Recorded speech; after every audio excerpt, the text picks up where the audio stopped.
Hey, welcome to 49ers Friday. We're your host, Cohn and Ryan Hensley.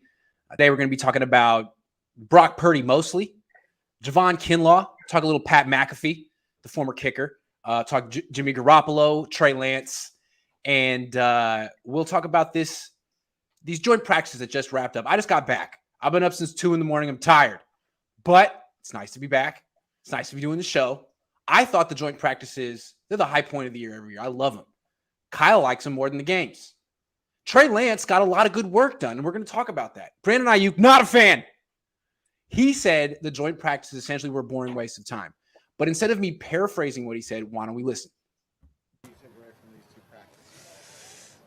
It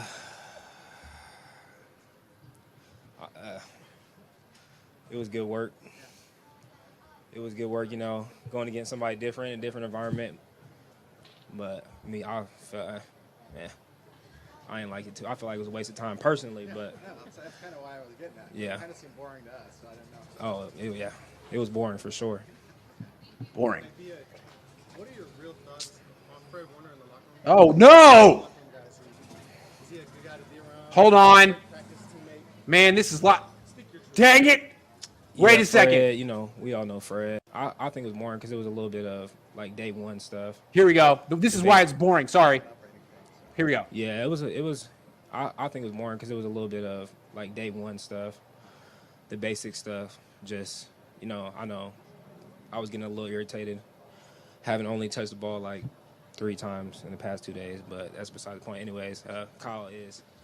He's getting. I think they always got their own agenda on what they're trying to get done and accomplish here. So we just take it to getting better every single rep and then figure that out later on. Okay, so he said it was boring. He said it was a waste of time. 3 touches in 2 days. I looked through my notes. He's right. 3 catches in 11's the last 2 days. I have very strong feelings about what he just said. What do you think about what he just said? There's a couple things to it. One, I think what Aiyuk probably needs to understand, I think Kyle's probably trying to build that relationship between Trey and Debo. That's probably a big focus. He already knows Aiyuk and Trey Lance have that relationship and that timing already down. And I think he's trying to get Debo as much work. From my understanding, Debo was targeted a lot. You would know better, but my understanding, he was targeted a lot. So I'm sure Kyle, that's what he's doing. But Aiyuk's a receiver, right? So they want the ball, So he's hungry, and I like that about him. Didn't bother me too much. I know some people were worried about, he's in the doghouse again. I don't think Kyle's tripping on it like that. And I did clarify what he's saying. I think it was via Twitter, Instagram, basically saying that he just wants to go against the number 1 defense, talking about the Niners versus the Vikings. So. Yeah, okay. What did you think? Well, look, he walked it back good because what he said, I wasn't here for it. I went back to write I didn't know he was going to talk. I didn't know he was going to say that it was a boring waste of time. So what he said here was not good. And then he walked it back and says, not what he meant. Good. This is not what you meant, Brandon. I'm with you. This is not what you meant. Because what you said was that this was a waste of time for you, right? Like this is a team. And Trey had a lot of good work. The quarterback of your team who needs work, got work. You helped him. I was there. It looked like a very productive 2 days. You only got 3 balls. Okay, let's talk about that. It's true. 3 balls. You did get 5 targets, though, and you dropped 2 of them. Debo actually only got 7 targets. He caught 5 of them. Kittle got 7 targets. He caught 5 of them. So you're really only quibbling about 2 targets. And to me, what I'm hearing is, how come those 2 got more targets than me? It's not that you only got 3 balls or 5 balls. It's that you didn't get as many as Debo or Kittle. Well, Debo's an all-pro. Kittle's an all-pro. You may be an all-pro one day, but you haven't done it yet. And if you're going to take targets and touches away from those 2, you're going to have to earn it. And it's going to take more than a couple good weeks in August. So I'm glad he walked it back because this was just like, there's Brandon Aiyuk's ego. Okay, because you don't think of him having one. He's so quiet and so young. But yeah, of course, his first-round pick hasn't gotten paid yet, wants his touches. Hey, man, you're 3rd in the pecking order on a run-first team. Get used to it. Or ball out. You dropped 20% of your targets, Brandon. I mean, come on. Yeah. I think Aiyuk's hungry, man. And probably that's where that frustration comes from. He knows this is the year he's got to show what he can do. And everything was going great. Debo shows up. And now it's a little bit more Debo focused. And I think, he's probably concerned with that. Am I going to get the the targets that I want this year in order to prove who I am.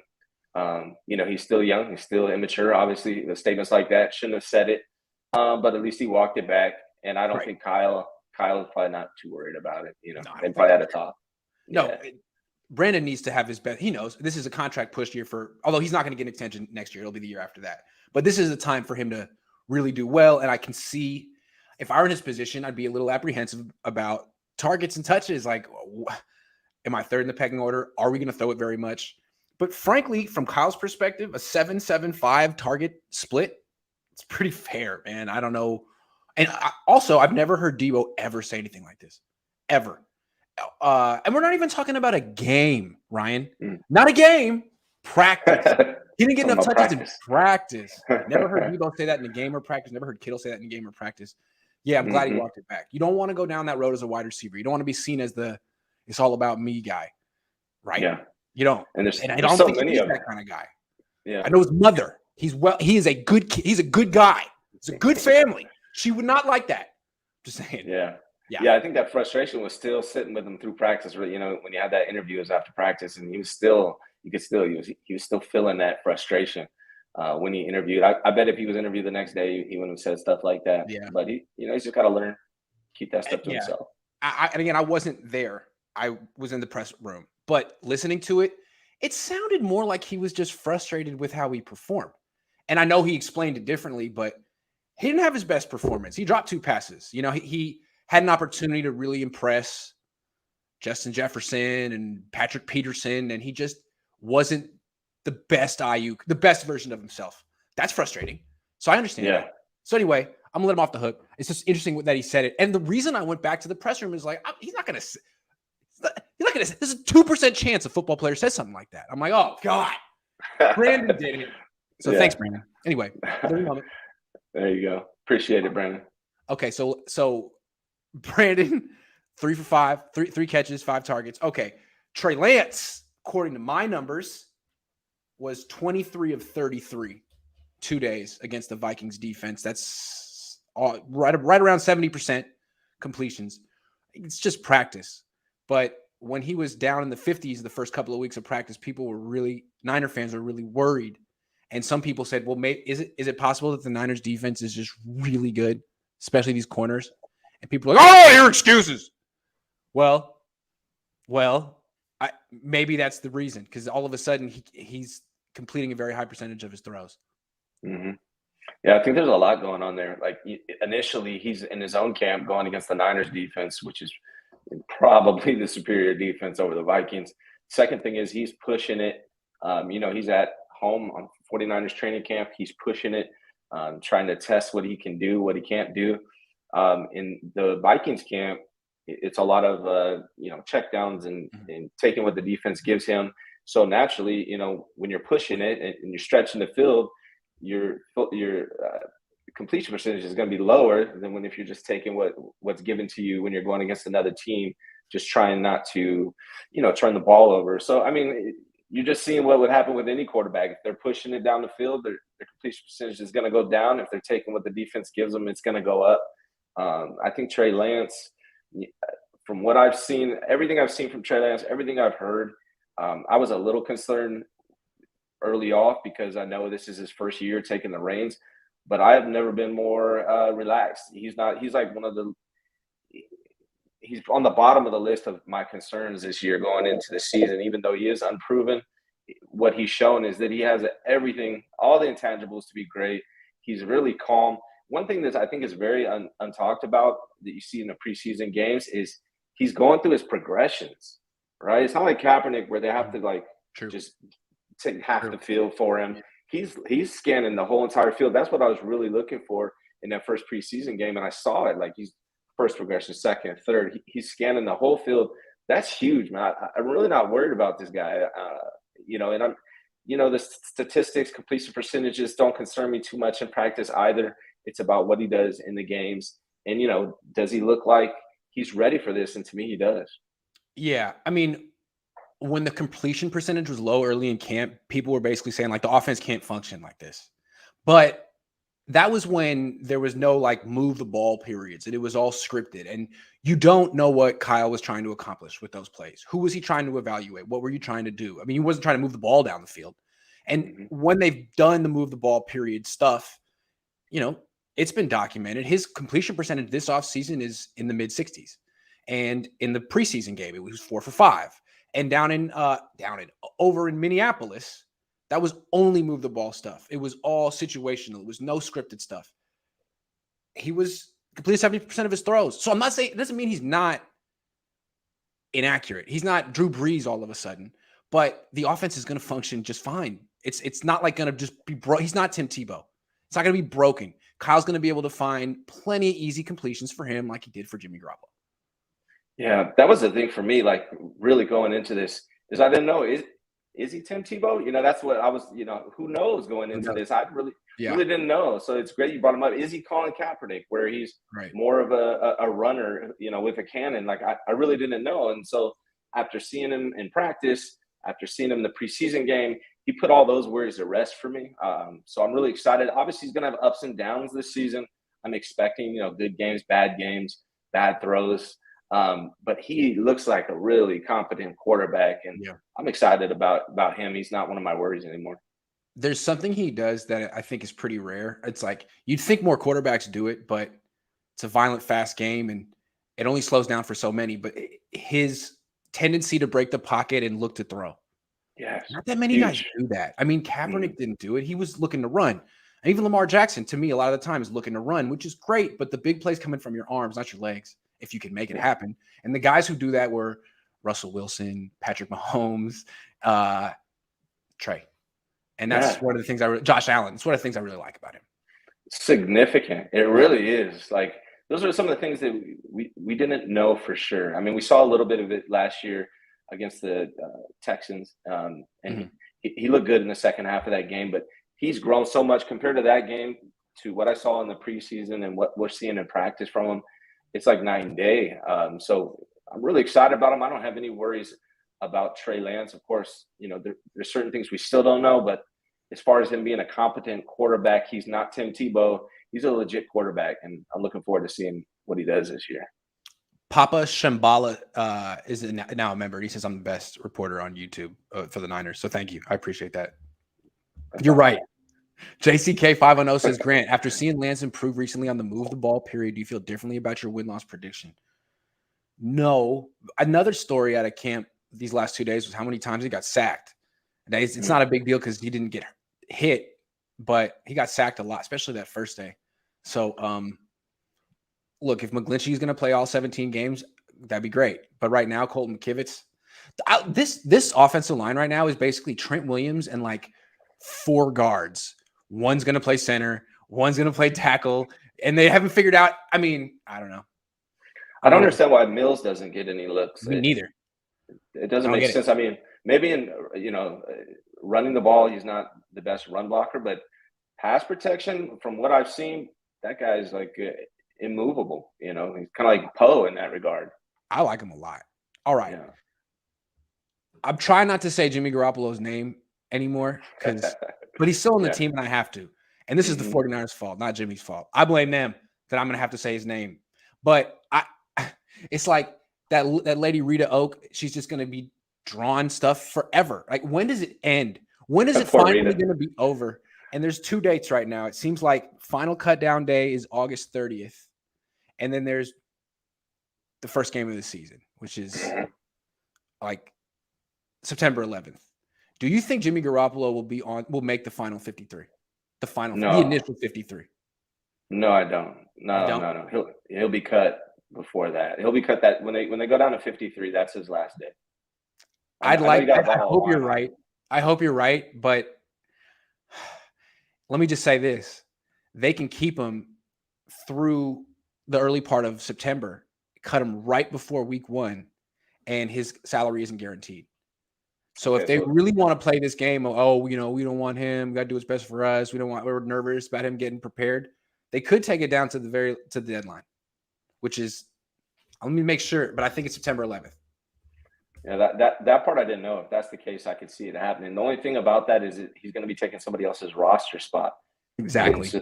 And so it's going to come down to that, I think, for them as far as the decision. The money part, yeah, I mean, why not? If you've gone this far, why not take him to the last second? But if that means he's taking somebody's roster spot, maybe not. That means this would be going on for another 20-something days, 3 weeks. So we're talking either a week and a half or 3 weeks. Oh, geez. Please, no. I'm hoping it's a week and a half. I'm hoping it's a week and a half, but man, if he's on the 53, I'm gonna laugh. Can they put him on the PUP, or they already said they already said he's cleared, right? Yeah, he's cleared. Yeah, I'm guessing 53 gets cut with the 53. I mean, at that point, well, if he's getting cut in 10 days, then the Browns aren't trading for him. Why trade for him when you can get him in 10 days without trading for him? I would be super surprised if anyone traded for him at this point. It makes no sense. You still have no time to prepare. Even if you trade for him right now, you still have no time to prepare. So wait 10 days, sign him for $7 million or whatever it's going to end up being, and move on. Yeah. Yeah. All right. Those are the dates you need to know. Ryan is optimistic. I think Jimmy Garoppolo will be on his team forever. Yeah. In PTSD. perpetuity. Right. Yeah. All right. Now it's time to talk about everyone's favorite player, Brock Purdy.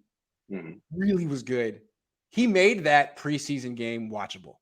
I mean, it was really fun. The first quarter was great. Fourth quarter was great. I don't remember what happened the second and third quarter, but I think I just edited it out of my brain. I don't remember why, though. It was someone who was playing quarterback that I didn't like, but I forget his name. Anyway, Purdy. He showed something. Do you think if the Niners cut him, do you think he'll clear waivers? I do not. That's why I'm really thinking that they're going to have to keep 3 quarterbacks on the roster. Another reason why they won't keep Jimmy past the 53-man cut down, because if they cut Brock Purdy, if he plays on tomorrow the way he played last week, there's no way he's clearing waivers. That guy's exciting. He's fun. He's definitely looks like a great backup quarterback. I'm excited about that guy, man. I was really surprised how much fun it was to watch Brock Purdy. He's just a player, you know. The only thing that's going against him is how small the guy is, honestly, and his arm strength is not top notch. But other than that, that guy is a player, man. I'm excited about him, and I think he should be the backup, honestly. But because we paid, what can I think of his name right now? Yeah, so I was going to ask you about that guy, him. Yeah. If the Niners were to cut that guy, would he clear waivers? Yes. That's what I'm saying. Yeah. So I see. I don't think they need to keep 3 quarterbacks. They gave that guy, whose name escapes us at the moment, like $2 million. That's like a present. Hey, be on the practice squad. We're paying you. You're from Modesto, I think. Accept our $2 million gift and be on the practice. That's what I think. I don't think they need to keep quarterbacks. Sudfeld. Yeah. I think they can just put Sudfeld on the practice squad. Come on. No one's going to claim Sudfeld. He was on the practice squad last year. Someone would have claimed him. Yeah. Yeah. I don't think anyone's grabbing Sudfeld. And so the $2 million they gave Sudfeld, was that guaranteed? Yes. So what happens if they cut him and somebody else signs him and they have to pay the $2 million? I don't know. I was an English major. Yeah, there you go. I hate when I have to pretend to understand money stuff. My wife does all that. Yeah, I'm okay. I mean, honestly, I thought so. Sudfeld, if I'm being honest, Sudfeld was better than I expected, also, but he's no Brock Purdy. I'll tell you that much. He often does this in the preseason. I think if you go back and look at his numbers, he does well in the preseason, and that's why he's hanging around. But again, I don't think he would. I think he would clear waivers. I think you don't need him. Purdy's good enough. East Bay Chris says if they actually keep Jimmy on the roster to start the season, come on already. A guy can dream. I'm here for chaos. I want it. Yeah. Please. So if they cut him before the first game, do you win the bet with your dad? No. If they cut him before the first game, I lose the bet. He needs to be on the team week 1. Either way, I think you're losing. I think I'm losing. Yeah. But I already won 1 bet, so. There you go. Zach Freeman says Niners special teams were very suspect last year. What's the word? I hate to watch Mitch kicking field goals again. I wasn't impressed with the preseason special teams performance at all. And, hopefully they get it together. But we signed all these free agents for special teams. We hired a new special teams coach, and they did not look good in that preseason game. That's something I'm going to be looking forward to tomorrow. Yeah, good call. What's the biggest surprise of the offseason for you? There's a couple of them, but I think Sam. Well, if we're talking about a person, it's Womack. Hmm. That guy came out of. I had no idea. I thought, as a depth guy, he might make the team or a practice squad. But the fact that he's probably going to be the starting nickel, that's the biggest surprise for me, I think. Yeah, I mean, Danny Gray, intriguing, not a starter yet. Ty Davis Price, intriguing, not a starter. Danny Gray, I mean, he could get 15 targets this year. But Sam Womack, him and Burford, Sam Womack and Spencer Burford out of nowhere. Those first 3 picks, jury's out. But Burford and Womack look like home runs initially. Yeah, legit players. Yeah, Womack, I'm excited about that guy, man. I liked him. I liked his interview. He's legit, and that was a steal. So that's probably the biggest surprise for me. The Niners should just trade out of the first 2 days of the draft all the time. Right. Yeah. I mean, this draft in general, this might be their best draft. I mean, we have to wait and see, but this might be their best draft. If you look at everybody, including the undrafted free agents that they signed. I mean, they got depth there. Jason Poe could make this team right off the bat. Yeah. Yeah. I like Jason Poe. Man, from what I'm seeing, I mean, maybe it's a mental thing is why that he's not getting as much reps as he needs. Maybe he's still learning the offense and what his assignments are. But just like nobody can move that guy. He's like a pillar, Well, don't you think the Niners are trying to hide him a little bit and not, blow up the spot and kind of sneak him onto the practice squad? Because in their mind, they're thinking he's an undrafted free agent. Why would anyone claim him? Because he's getting rave reviews. All the reporters can see how good he is. Yeah. Do you think they're going to try to sneak him on the practice squad, or you think? Yeah. I think so. Gone. I think he's gone if they do that. Yeah. Well, they better not lose him, so they better figure that out because he looks like he could be a starter. Yeah.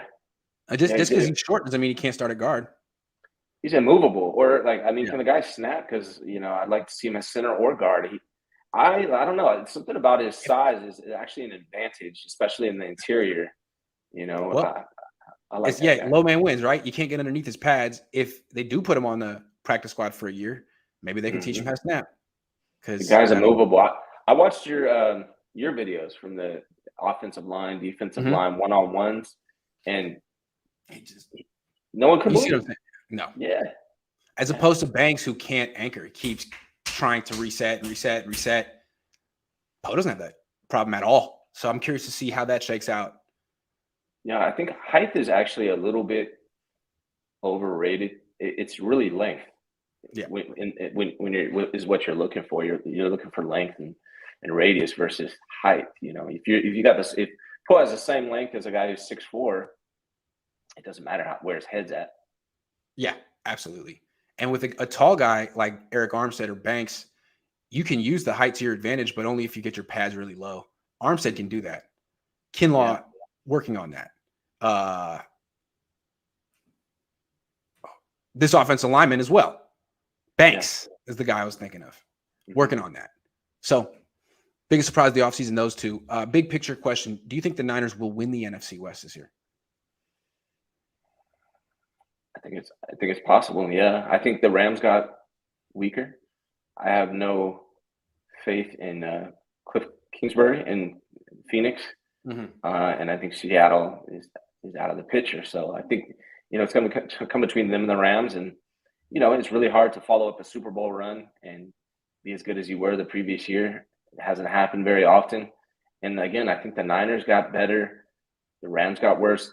The Niners got better everywhere except for the offensive line, and maybe it'll shake out to where they're good. But right now, that's the biggest weakness that I see on the offensive side is going to be the offensive line. I'm a little curious about how that's going to work. What are you seeing from them? I heard they're a mess this week. Well, it's like we've seen the Niners win a lot of games with bad offensive line. I feel like what they can do, they can run a lot. They can win a lot of games in the regular season just running the ball. But we've seen in the playoffs, eventually you got to throw, and eventually that offensive line will kill you. And it has. So can they win the NFC West? Yeah. The Rams have an even tougher schedule. They have to face all the same teams the Niners do, plus a couple of other division winners the Niners don't have to face. So, yes, I mean, Injuries always play a huge factor. I just don't think the Niners are going to win a Super Bowl with freaking Colton Kivitz at right tackle. I could be wrong, but I think they got to improve the pass protection a little bit. You're not just going to run over people and win a Super Bowl, run the ball 40 times. Eventually, you got to throw. Eventually. And I don't know if they can do that. And it's not because of Trey. And speaking of that, the run game, Yeah. in the preseason game, there were no – I mean, we can blame it on Trey Sermon or, maybe it was Trey Sermon, but the holes were not the same on that first group that was out there against Green Bay like they were on the second and third group. That's when the holes started getting bigger. And, Hasty, looked quicker and did a great job, but the running game was not there on that first unit. And so even the run game is a question for me. I mean, I know it's Kyle Shanahan. He'll figure it out. You get Trent Williams in there. But you can't run everything to the left all the time. So that right side, the interior is still a question. I'm still a little bit concerned about it. I think they'll figure it out because, Kyle Shanahan's known for his run game. So maybe he knows something we don't know. But in that Green Bay game, the holes were not there. And they've shown that they're having trouble pass protecting on that right side. So the O-line on the offense is definitely the biggest concern for me still. Yeah, also all offseason we were talking about center. Center is a huge issue, and it is. Jake Brendel has looked pretty decent this offseason, but he's got a lot more to prove. But all of a sudden, it seems like the big issue on the offensive line is right tackle because, we're going to talk about Javon Kinlaw next. He's had a great offseason in the sense that he was coming back from a serious surgery and needed to have no setbacks. Mission accomplished. Who was the other guy like that? McGlinchey. Serious surgery, needed to have an offseason free of setbacks. Didn't happen. Injured his knee. Hasn't been, so I'm a little concerned about him. What's he going to look like this year? Is this going to keep recurring? Is he at that stage? I don't know. Yeah. If so, what's the plan? It better be Jordan Mills. Yeah, we need McGlinchey at 100%. He needs to be 100% healthy, play 15 games at least in order for these guys to compete. Because if he's not 100%, what's he going to look like? And if he can't play at all, they haven't shown that they have an answer at that right tackle spot behind him.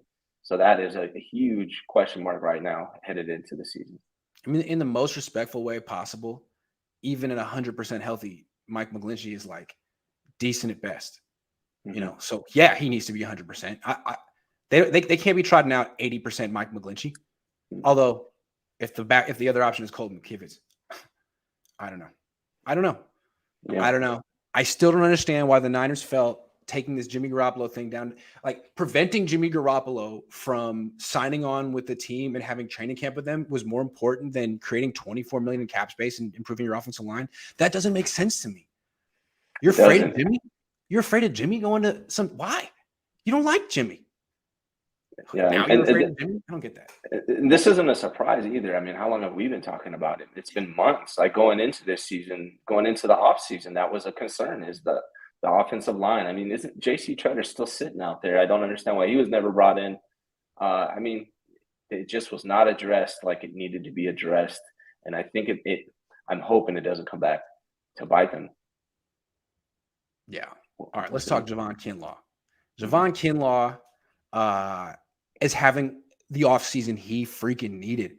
He was a bit of a project coming out in the sense that he didn't have a ton of sacks in college and needed to develop that part of his game. Coming to the Niners, Chris Kaserik thinking lock and key. No problem, he'll develop. Well, he hasn't been on the field. He needed to just be healthy. So far, so good. He's healthy, and not just that, he looks like he's in the best shape of his life. But I also want to say that he's always been in great shape. There's never been oh, he doesn't work that hard and he needed to figure it out. Like, that's not the kind of guy he is. He just had a bad knee, and now it's a good knee, at least now. So definitely deserves major props, and it seems like his career is trending in the right direction. What are your thoughts on where he's trending? I'm excited about it. Watching him, he's just it's really hard you can't block that guy with one person, and so he's going to be taking double teams all season. He looks like he's at 100% right now. That is a big surprise. He's just really hard to block. It's a big surprise. It's going to help everybody. It's going to help Armstead, Ebicom, and definitely Bosa. Man, this line is going to be hitting on all cylinders. when they faced Chicago, who couldn't block Seattle. And Kinlaw's a huge part of it. I mean, he's a foundation piece. I'm excited about him. He looks healthy. And, we've always known he's a freaky talent. Even if he doesn't get sacks or a bunch of sacks or tackles, if he's drawing double teams, that's going to make everyone else better around him. So if he can just stay healthy this season, it's going to be a good thing. Real quick, Pat McAfee brought this up today. He's very impressed by Javon Kinlaw's physique. And he said that I'm a bum-ass reporter and said I'm like 4'2". But I think Pat McAfee's missing it. I deserve credit for this. This is yet another example of a testament to the quality of quality control, the importance of quality control. Okay? It's working, and we can't stop now. So what I want to say is, Javon, great start, but you're not done. Okay? This is just the beginning. You needed to stay healthy so you could develop the way we all know you can. Don't just be content at where you are right now. Don't be a 2-down run stuffer, because you're great at that, but you can be so much more. If you want to get that, because look, it's not just about getting me off your back or critics off your back. It's about getting the bag, right? You haven't gotten it yet. You got the first round, the first bag, which is nice, but it's not the second bag. And that's what you want. And that's what you should get. That's your goal. And you got to be a 3-down player like Arik Armstead. Arik Armstead got the bag after having like 9 sacks in the season. So you can do it. Just keep striving. Keep striving. And if I got to stay on your back, just know I'm trying to get you paid. I'm trying to get you paid. Yeah. I'm excited about Kinlaw, man. And Kinlaw, just a little extra motivation. My kids downloaded Madden last night. I was looking through the Niners roster. They got you at 75. Oh, and here's not related to Kinlaw. There you go. Here's another shocker. Jake Brindle's ranked was a 59. Just so you know, starting center. I'm sure Madden was like, is it Brindle? Here's how you know Jake Brindle is a 59 in Madden. His head coach doesn't know how to pronounce his name. Kyle came out and called him Jake Brindle. Everyone's like, who's that? Kyle, it's not even pronouncing your center's name. Yeah. So it would be good if the Niners get a center whose name the head coach knows. Right. Yeah. That might help. Yeah, but good job for Kinlaw, man. I'm excited for him. Yeah. No, we're just getting started, me and Kinlaw. We're just getting started. He's got a good start, but I want him to keep his head down and really focus on the next goal, because I don't want to see D'Amico Ryans pulling him off the field on third down. I want Javon in there. And right now, they're not using him that way. Now they could say they're limiting his snaps. Come on. And the way we're gonna really assess his pass rush, first and foremost, is knockback. Too many times when he was younger he was getting knocked back, and he would end up trying to knock passes down. No, get in the backfield. And then after that, get around the guy. But really, if all he is the knockback guy, he's going to walk into a lot of sacks the way Arik Armstead does. It's not like Arik Armstead's doing swim moves like DeForest Buckner. He's just getting in the backfield. And Nick Bosa's so disrupted that, boom, sack, Arik Armstead. That could be you, Javon. I want that to be you. Yeah. I think if Javon's healthy, man, he's going to figure everything else out. He's got just the D-line's one of those positions that if you're just built like Javon Kinlaw, or on the D tackle, if you're built like Javon Kinlaw, you're going to find success. Like, the guy's a freak athlete. But all I'm saying, like, these days, though, a lot of times on pass rush downs, you just get 4 DNs in there, Mm-hmm. Yeah. You just want 4 pass rushers.